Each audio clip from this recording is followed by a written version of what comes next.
일선 KTX 탈선 사고, 굉장히 많은 보도가 있었고 원인에 대해서 엄청난 양의 기사가 있었습니다만 아무리 읽어봐도 정확하게 이유가 뭔지 미스테리한 부분이 여전히 남습니다. 해서 저희가 철도 노조, 현업에 뛰시는 분들 철도 노조의 입장을 들어보기 위해서 철도 노조 정책자문위원 조상수 의원을 모셨습니다. 안녕하십니까? 네, 안녕하십니까?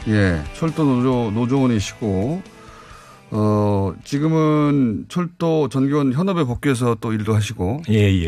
지금 현재 청량리역에서 이번에 문제가 된 선로 전환기와 같은 철도 신호 시설물 지금 유지 보수하고 있습니다. 하시는 일도 또 그래야 되군요.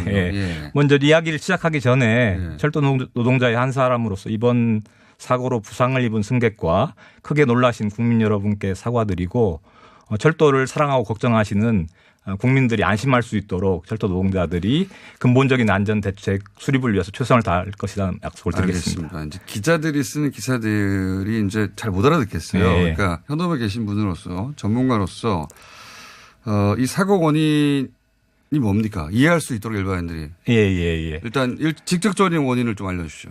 일단 지금 항공철도사고조사위원회가 조사를 하고 있는데 그게 마무리되어야 아마 사고 경위가 정확히 밝혀질 것입니다. 그런데 현재까지 나온 탈선의 직접적 계기는 선로 전환기의 밀착을 금지하여 장애를 표시하는 회로의 결선이 뒤바뀐 것이 지목되었습니다. 위원님? 무슨 말인지 모르게 하시니까. 그러니까 이게 궤도가 있는데 궤도가 붙었다 떨어졌다 하잖아요. 그렇죠.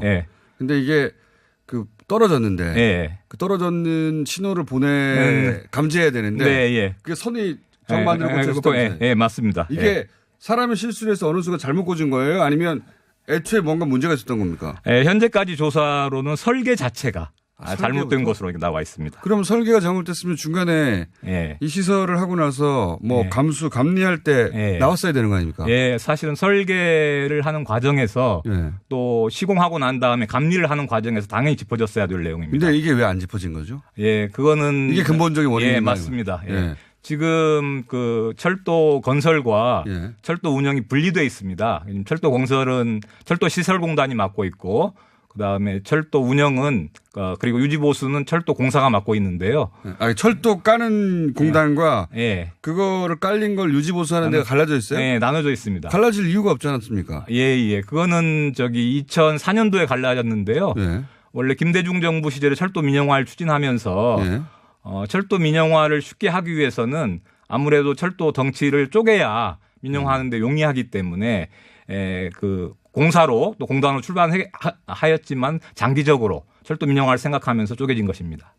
그러니까 지금 그 당시에는 또 철도청 이 조직이 비대하고 방만하다 이런 공공기관에 대한 그런 문제의식이 있었죠. IMF 때. 그렇습니다. 그러면서 철도 조직이 너무 방만하니 그때 철도청이었던가요 그때는? 철도청이었습니다. 그러니 철도를 까는 그 주체와 그걸 유지 보수하는 주체를 갈라놓자. 그렇게 갈랐어요.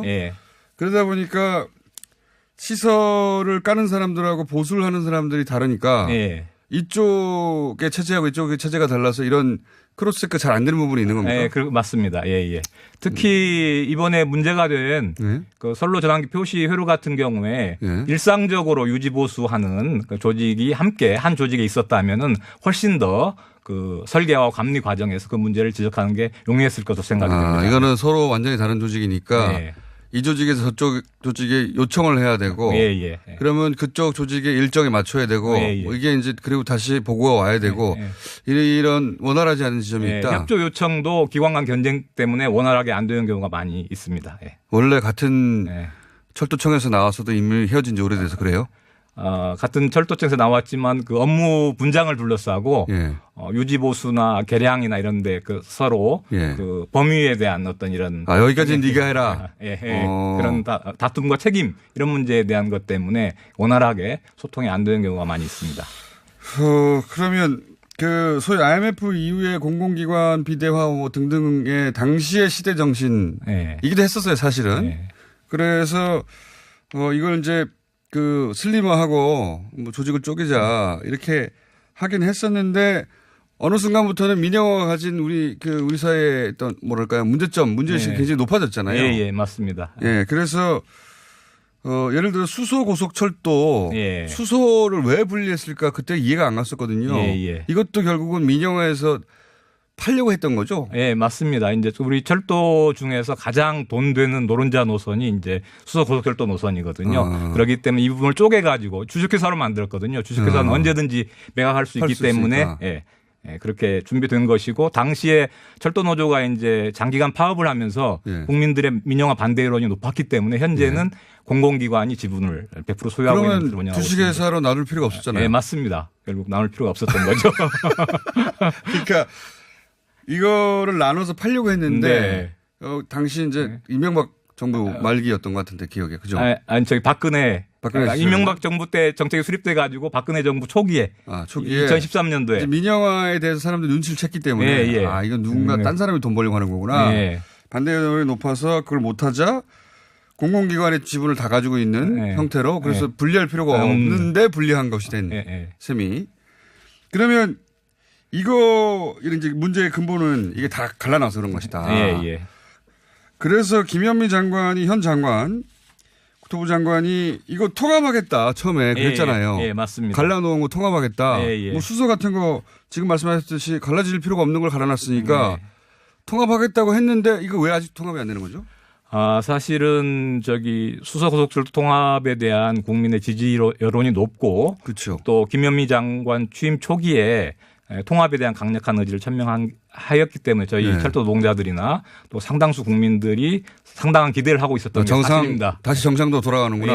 그렇게 생각을 했는데 저희들이 깜짝 놀란 것은 실제 철도 정책을 총괄하는 철도국장 또 그걸 또 총괄하는 국토교통부의 교통물류실장이 있는데 이분들이 다 이명박 정부 시절 또 박근혜 정부 시절에 갈라놓는 정책을 입안하는데 또 집행하는데 다 관여했던 직간접적으로 그런 분들을 자리에 앉힌 거죠. 그러니까 이 소위 갈라서 민영화해서 나누는데 적극적으로 개입했던 그런 그 자리에 있던 관료들이 여전히 그 자리에 있기 때문에 이게 더딘 게 아니냐? 장관만 바뀌고 실제로 철도 정책을 집행할 사람들은 안 바뀌었다 이렇게 보면 될 것 같습니다. 그래서 장관이 정책 의지를 가져도 그 실제 그 실무를 하는 분들이 그 안에 정반대의 정책을 실현할 때 관여했던 분이기 때문에 그분들이 여전히 이걸 맡고 있는 게 아닐까 하는 의혹을 가지고 계신 거군요. 그렇죠. 지금 문재인 대통령께서도 철도 공공성을 강화하겠다는 공약을 가지고 당선이 되셨고 그래서 지금 국토교통부에서 김현미 장관 취임 이후에 철도 공공성 강화를 위한 철도 산업 구조 개혁 평가 용역이 진행되고 있습니다. 근데 이게 사실은 12월 달이 끝났어야 되는 거거든요. 근데 실제로 이 연구 용역 자체가 여러 가지 협조가 잘 안 되면서 상당히 지연되고 있는 상황입니다. 그래서 이건 시간 끌기 하는 게 아닌가라는 저희들이 지금 우려를 하고 있는 상황이고요. 노조의 우려는 그러니까 철도 노조, 현재 현업에서 뛰는 분들은 장관이 그렇게 가겠다고 했고 대통령도 공공성 강화로 가겠다고 했고 그러면은 민영화 때문에 갈라졌던 거 통합해야 되는데 안 되는 이유가 그 이전에 정반대 정책을 했던 실무자 관료들이 그 자리에 있기 때문이 아니겠는가? 그 자리에 뭐 설사 사람이 있다 하더라도 생각을 바꾸면 될 텐데 아니면 적어도 지금 대다수 국민들이 지지하는 방향을 수렴해서 정책을 집행하는 쪽으로 갔어야 되는데 그렇지 못한 게 아닌가라는 그런 생각을 현재 하고 있습니다. 알겠습니다. 거기까지 이제 그게 근본적인 원인이다. 이게 바뀌지 않은 한 이런 형태는 조금 바뀔지라도 이런 사고는 있을 수 있다. 그럼 한 가지만 더 여쭤보고 큰 틀의 문제는 이해했고요. 그리고 이제 이 조사 결과가 나오면 또 한 번 더 모시겠습니다. 제가 잘 이해가 안 가는 한 대목이 뭐냐면 이게 선을 잘못 꽂아왔으면 그동안 진작에 사고가 났어야 되는 거 아닙니까?